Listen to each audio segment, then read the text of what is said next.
तो अब हम लोग देखेंगे पीरियोडिसिटी इन प्रॉपर्टीज। पीरियोडिसिटी इन प्रॉपर्टीज।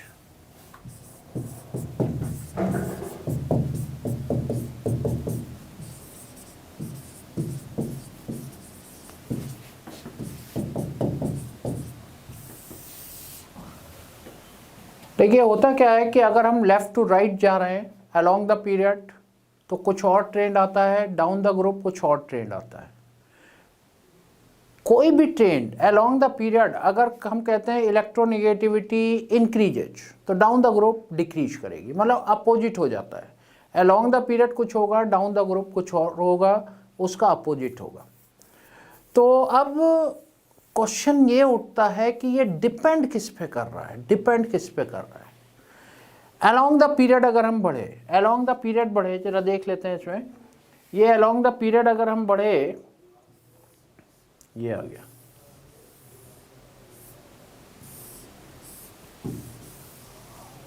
ये आ गया बेटा।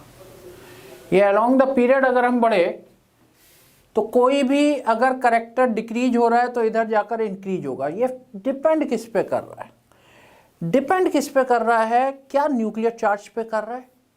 Nuclear charge number of protons पर डिपेंड करता है। अगर हम अलोंग द पीरियड अगर हम जा रहे हैं, अलोंग द पीरियड अगर हम जा रहे हैं तो ऑब्वियसली एटॉमिक नंबर बढ़ रहा है, यानी नंबर ऑफ प्रोटॉन बढ़ रहे हैं, न्यूक्लियर चार्ज बढ़ रहा है। डाउन द ग्रुप भी नंबर ऑफ प्रोटॉन बढ़ रहे हैं और न्यूक्लियर चार्ज बढ़ रहा है। तो दोनों तरफ का ट्रेंड फिर तो सेम होना चाहिए। अगर न्यूक्लियर चार्ज पर डिपेंड कर रहा है, दोनों साइड में न्यूक्लियर चार्ज बढ़ रहा है, तो ये फैक्टर तो नहीं हो सकता, न्यूक्लियर चार्ज तो नहीं हो सकता। कुछ और वजह होगी, कुछ और वजह होगी। तो बेसिकली एक टर्म आती है effective nuclear charge. Effective nuclear charge actual attraction होता है in between nucleus and the valence electron. मान लीजिए मैं न्यूक्लियस, मेरे सामने रो में बच्चे बैठे हुए हैं, पहली रो में, वो बच्चे इलेक्ट्रॉन मान लेते हैं। पहली रो में आपने इलेक्ट्रॉन बढ़े, प्रोटॉन भी बढ़ गया, अट्रैक्शन बढ़ गया, अट्रैक्शन बढ़ गया। लेकिन क्या हुआ कि पहली शेल मेरी भर गई, शेल चेंज हो गई, शेल चेंज हो गई। अब क्या है, अब भी इलेक्ट्रॉन बढ़ रहे हैं और प्रोटॉन भी बढ़ रहे हैं। क्या अट्रैक्शन वो रह पाएगा? तो आंसर है नो, वो अट्रैक्शन नहीं रह पाएगा जितना एक्चुअल में होना चाहिए प्रोटॉन के बढ़ने की वजह से, क्योंकि उसमें जो पहली शेल थी वो दूसरी शेल में जो इलेक्ट्रॉन बैठे हुए हैं, इलेक्ट्रॉन प्रेजेंट है, पहली शेल उसके अट्रैक्शन को कमजोर बनाएगी, क्योंकि बीच बीच में आकर हिंड्रेंस पैदा कर रही है। उसको हम कहते हैं कि ये एक स्क्रीन या शील्ड का काम कर रही है, और जिसकी वजह से अट्रैक्शन कम हो जाएगा न्यूक्लियस और आउटर इलेक्ट्रॉन का, और इसी इफेक्ट को नाम देते हैं स्क्रीनिंग इफेक्ट और शील्डिंग इफेक्ट। स्क्रीनिंग इफेक्ट और शील्डिंग इफेक्ट। मान लो सेकेंड शेल भी भर गई, प्रोटॉन तो लगातार बढ़ रहे हैं, जैसे जैसे इलेक्ट्रॉन आ रहे हैं प्रोटॉन भी आ रहे हैं, और थर्ड शेल आ गई। थर्ड शेल के लिए पहली और दूसरी शेल दोनों स्क्रीन का काम करेंगे, तो जितने एक्चुअल में प्रोटॉन बढ़ रहे होंगे उतना एक्चुअल में अट्रैक्शन नहीं बढ़ रहा होगा, क्योंकि बीच में आ गया स्क्रीनिंग इफेक्ट। स्क्रीन की तरीके से बिहेव करने लगी शेल, और ये स्क्रीनिंग इफेक्ट। क्वेश्चन ये उठता है कि अब हम इसे मेजर कैसे करें, हमें कैसे पता चले कि कितना स्क्रीनिंग इफेक्ट लगा, कितना अट्रैक्शन कम हो जाएगा, कितना मतलब फ़र्क पड़ेगा कि अगर मेरा पास प्रोटॉन बढ़ते जा रहे हैं तो अट्रैक्शन पूरा पावरफुली बढ़ना चाहिए, लेकिन कितना फ़र्क पड़ेगा, इन सब को कैलकुलेट करा जा सकता है। ये सारी चीज़ें कैलकुलेट हो सकती हैं, और इसकी कैलकुलेशन स्लैटर रूल से होती है। स्लैटर रूल से होती है, तो बेसिकली ये इफेक्टिव न्यूक्लियर चार्ज पर डिपेंड करता है, not on nuclear charge. It depends on the effective nuclear charge and number of shell. Effective nuclear charge basically क्या होता है? It is the measurement of actual attraction in between nucleus and the valence electron. Nucleus and the valence electron इसके actual attraction को measure करा जाता है। और अगर आप देखें along the period हम बढ़े, तो यहाँ एक्चुअल में क्या हो रहा है, number of shell remain same, number of shell remain same, उसमें इलेक्ट्रॉन बढ़ते जा रहे हैं तो प्रोटॉन बढ़ते जा रहे हैं, अट्रैक्शन लगातार बढ़ता जाएगा और साइज इसका कॉन्ट्रैक्ट करेगा, साइज कॉन्ट्रैक्ट करेगा क्योंकि number of shell remain same. लेकिन आप नीचे की तरफ अनडाउटली नंबर ऑफ प्रोटॉन बढ़ रहे हैं, लेकिन नंबर ऑफ शेल बढ़ती जा रही है, एक एक शेल बढ़ती जा रही है, वो शेल स्क्रीन का काम कर रही है, तो वो अट्रैक्शन को कितना बढ़ाएगी या न्यूट्रलाइज कर देगी, ये सारी कैलकुलेशन हमें करनी पड़ेगी।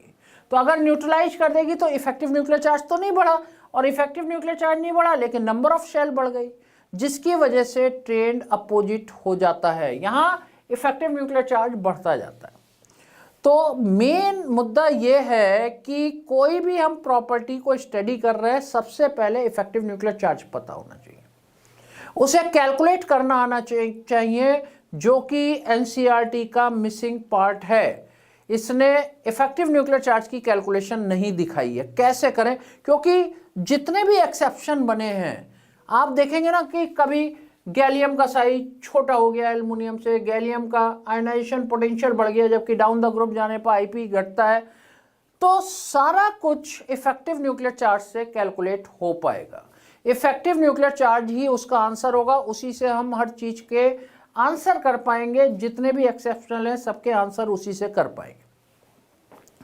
तो सबसे पहला काम मैं आपको इफेक्टिव न्यूक्लियर चार्ज सिखाने जा रहा हूं, उसका होता क्या है और हाउ इट इज कैलकुलेटेड, और कैसे कैसे उसकी वैल्यू दी जाती है, कैसे स्क्रीन का काम करते हैं। तो आपको ये तो बात समझ में आ गई कि स्क्रीनिंग इफेक्ट होता है स्क्रीन की तरीके से, जिससे कि इफेक्टिव न्यूक्लियर चार्ज उतना नहीं हो पाता जितना होना चाहिए, उतना नहीं हो पाता जितना होना चाहिए। तो हाउ इट इज कैलकुलेटेड देखते हैं इसे। तो सबसे पहला काम इसमें हमें सीखना है effective nuclear charge.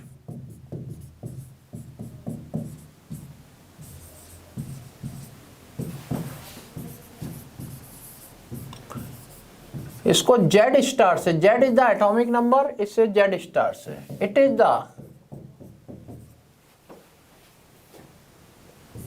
The measurement of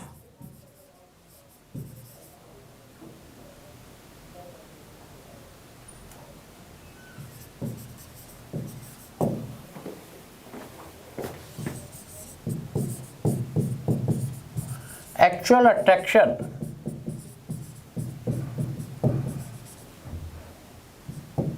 in between nucleus and valence electron.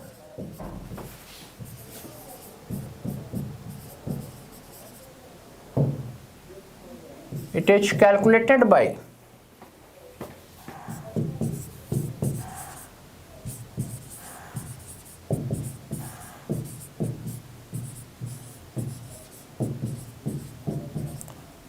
Slater's rule.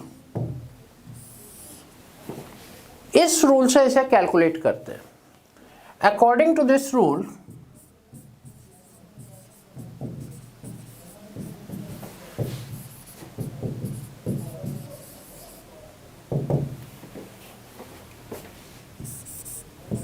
Z star atomic number basically nuclear charge है minus sigma, sigma is the screening constant. This is the effective nuclear charge, short में लिख दिया ENC। This is the atomic number, और actual में nuclear charge में से हमने जो स्क्रीन की वजह से जो इफेक्ट आ रहा है उस स्क्रीनिंग कांस्टेंट को माइनस कर दिया।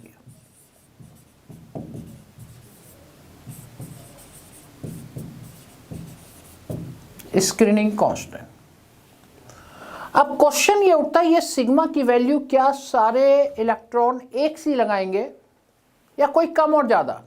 तो ऑब्वियसली ये कम और ज़्यादा लगाएंगे। जो अंदर की शेल होंगी वो ज़्यादा स्क्रीनिंग इफेक्ट लगाएंगी, जो और बाहर की शेल होंगी या पेनल्टीमेट शेल होगी वो कम लगाएगी। आउटर में भी देखिए वो स्क्रीन का काम नहीं कर रहे हैं, लेकिन वहाँ रिपल्शन की वजह से तो आपका अट्रैक्शन कम होता है। बाहर की शेल में अगर एक से ज़्यादा इलेक्ट्रॉन है तो वहाँ रिपल्शन होगा, वो अट्रैक्शन को कम करेंगे, तो उसकी भी कुछ ना कुछ वैल्यू होगी।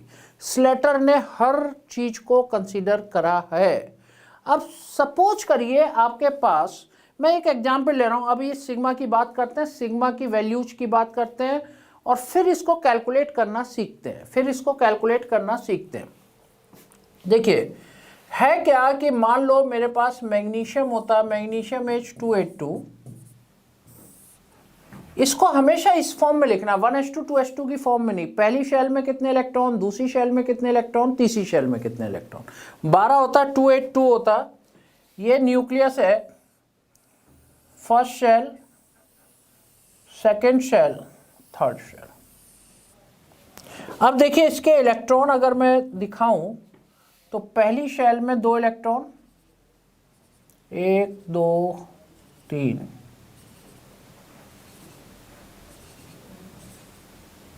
8 इलेक्ट्रॉन और ये 2 इलेक्ट्रॉन।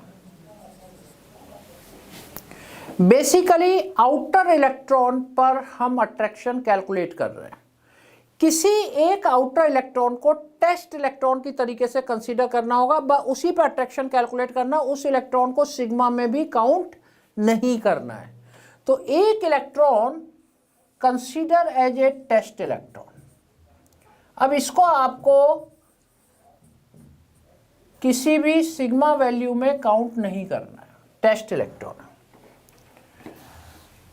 अब इसमें देखिए ये टेस्ट इलेक्ट्रॉन पर ये इलेक्ट्रॉन भी इफेक्ट डाल रहा होगा क्योंकि ये रिपेल कर रहा है अट्रैक्शन को। यहां न्यूक्लियस से हमें बेसिकली इसके अट्रैक्शन को देखना है, क्या अट्रैक्शन है इसको देखना है। टेस्ट इलेक्ट्रॉन पर न्यूक्लियस का क्या अट्रैक्शन है, उस पर ये इलेक्ट्रॉन भी इफेक्ट डाल रहा है क्योंकि रिपेल कर रहा है। ये शेल के इलेक्ट्रॉन भी इफेक्ट डाल रहे होंगे क्योंकि बीच बीच में घूम घूम के आ रहे हैं, ये शेल के भी इलेक्ट्रॉन डाल रहे होंगे। अब आपको क्या ध्यान रखना है, क्या पॉइंट ध्यान रखना है, हर इलेक्ट्रॉन की सिग्मा वैल्यू डिफर होने जा रही है, डिफर इफेक्ट डालती है। अंदर की शेल तो बहुत ज्यादा इफेक्ट डालती है, मतलब स्क्रीन बहुत तगड़ी, क्योंकि न्यूक्लियस के चारों तरफ आ गया तो बहुत तगड़ी स्क्रीनिंग इफेक्ट होता है। जो सबसे बाहर है ये स्क्रीन तो नहीं है लेकिन रिपल्शन तो कर रहा है, रिपल्शन कर रहा है, इसका सिग्मा काफी कम होगा। और इसकी जो आउटर मोस्ट शेल के इलेक्ट्रॉन है, किसको छोड़कर, टेस्ट इलेक्ट्रॉन को छोड़कर जो भी आउटर मोस्ट शेल के इलेक्ट्रॉन है उनके सिग्मा 0.35 उसकी वैल्यू होती है, 0.35 वैल्यू होती है। बाहर से अंदर वाली शेल पेनल्टीमेट शेल कहलाती है, पेनल्टीमेट इलेक्ट्रॉनों की सिग्मा की वैल्यू 0.85 होती है। और इसके अलावा जो भी अंदर की शेल है, 2 4 1 2 कितनी भी है या नहीं भी है, उनके इलेक्ट्रॉनों की वैल्यू 1 मानी जाती है, उनके इलेक्ट्रॉनों की वैल्यू 1 है। ये स्लेटर ने एक रूल बना दिया। तो कैलकुलेशन ऑफ सिग्मा अगर हम देखें, कैलकुलेशन ऑफ सिग्मा, फिर मैं इसका इफेक्टिव न्यूक्लियर चार्ज कैलकुलेट करके दिखाऊंगा। For outermost shell electron, actual में ये एनसीईआरटी में पार्ट नहीं है, outermost shell electrons, the value of sigma is 0.35। अभी हीलियम का केस देखेंगे, वो थोड़ा अलग होता है। पेनल्टीमेट शेल समझ रहे हो, आउटर मोस्ट से अंदर वाली। For penultimate shell electrons,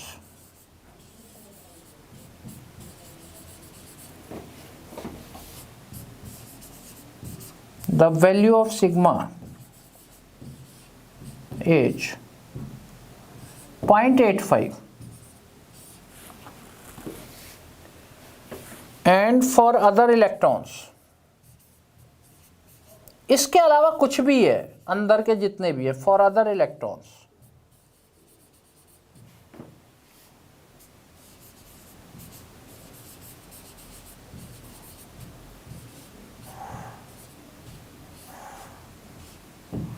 the value of sigma is 1, ये 1 वैल्यू रहेगी। अब जैसे मुझे इसका कैलकुलेट करना है, इसका मुझे कैलकुलेट करना अलग कलर से करते हैं। सिग्मा क्या होगा, टेस्ट इलेक्ट्रॉन को छोड़ देंगे। अगर मान लो ये सोडियम का केस होता तो 0 लेते इलेक्ट्रॉन, क्योंकि वही टेस्ट इलेक्ट्रॉन होता, उसके अलावा इलेक्ट्रॉनों को देखना है। इसके अलावा 1 है तो 1 × 0.35, देखिएगा कहीं कोई प्रॉब्लम हो पूछिएगा। 1 इंटू 0.35 प्लस ये पेनल्टीमेट शेल के इलेक्ट्रॉन है 8 इंटू 0.85, उसके बाद जितने भी है प्लस 2 इंटू 1, तो ये मेरे पास आ गया 6.8, 8.8, 0.35, 9.15 सिग्मा। तो इसका जेड स्टार क्या होगा, atomic number is 12 minus 9.15 and effective nuclear charge becomes 2.85। 2.85 magnesium का इफेक्टिव न्यूक्लियर चार्ज आ गया। तो ये पॉइंट आपको सिग्मा की वैल्यू के ध्यान रखना है। एक चीज और नोट डालो कि अगर ये आपके पास हीलियम होता, for helium the value of sigma of outermost shell electron is 0.3। अभी हम उसको देख लेते हैं, इसको मैं हटा रहा हूं, ये पॉइंट क्लियर हो गया होगा। अभी हम सबकी कैलकुलेशन भी करते हैं।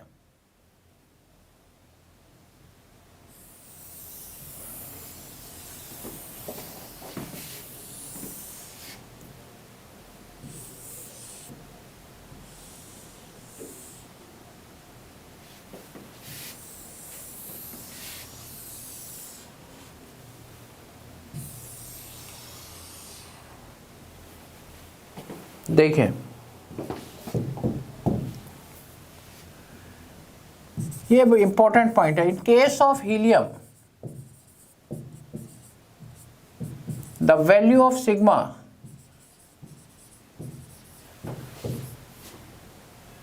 For outermost shell electron, test electron को छोड़कर outermost shell electron is 0.30,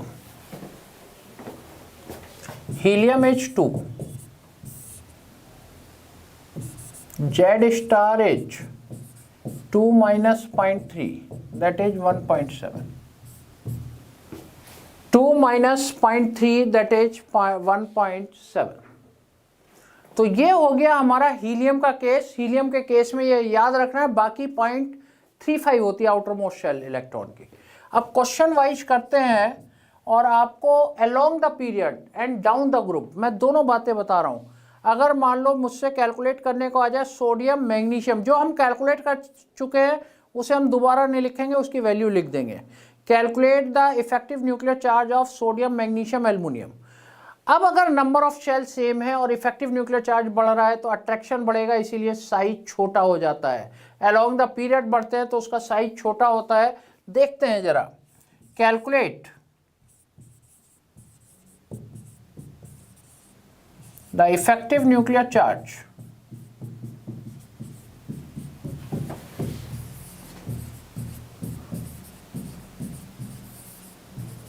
charge of sodium magnesium and aluminium. अब देखिए, इसमें जब हम कैलकुलेट कर रहे हैं आंसर में सोडियम की बात करें तो 281 होगा। आउटर मोस्ट शेल इलेक्ट्रॉन 0 हो गया, क्योंकि एक को हमें टेस्ट इलेक्ट्रॉन मानना पड़ेगा, ये ध्यान रखना है। आउटर मोस्ट शेल ये है, इसी फॉर्म में लिखना है। और 8 है तो 8 इंटू 0.85 ये पेनल्टीमेट शेल है, plus 2 into 1 that is 8.8 and Z star atomic number is 11 minus 8.8 that is 2.2। in case of magnesium हमने ऑलरेडी कैलकुलेट करा हुआ है 282 और इसका जेड स्टार मैं डायरेक्ट लिख देता हूँ 2.85। एंड एल्युमिनियम के केस में जब आएंगे तो एल्युमिनियम में 283 होगा 13 का। सिग्मा क्या होगा, इसमें 2 इलेक्ट्रॉन, एक टेस्ट इलेक्ट्रॉन है, 2 इंटू 0.35, 8 इंटू 0.85 प्लस 2 इंटू 1। तो ये हमारे पास 8.8 और 0.7, 8.8 और 0.7 दैट इज 9.5 हो जाएगा, दैट इज 9.5 हो जाएगा। और जेड स्टार कितना होगा, 13 में से 9.5 को माइनस करिए, दैट इज 3.5। तो ये अलोंग द पीरियड की बात हो गई, 2.2, 2.85, 3.5। Along the period, effective nuclear charge increases and the number of shell remains same. That is why the size in period decreases, in a period decreases, क्योंकि ये contraction attraction बढ़ता जा रहा है, साइज स्क्यूज कर जाएगा, राइट। तो ये देखिए कितना इंपॉर्टेंट है। अभी मैं कैटायन एनायन सारी चीजें ले रहा हूं, केवल इफेक्टिव न्यूक्लियर चार्ज से ही बहुत सारी चीजें तुम लोग सीख जाओगे, सारे एक्सेप्शनल केस की भी बात करेंगे, एकदम सीखते चले जाओगे। अब मैं एक ग्रुप की बात करता हूं, जैसे सोडियम और पोटेशियम लेते हैं, सोडियम एंड पोटेशियम लेते हैं, जो हम एक बार कैलकुलेट कर लेंगे उसे हम दोबारा रिपीट नहीं करेंगे। तो ये पहला क्वेश्चन हो गया। अब अगले क्वेश्चन की तरफ बढ़ते हैं।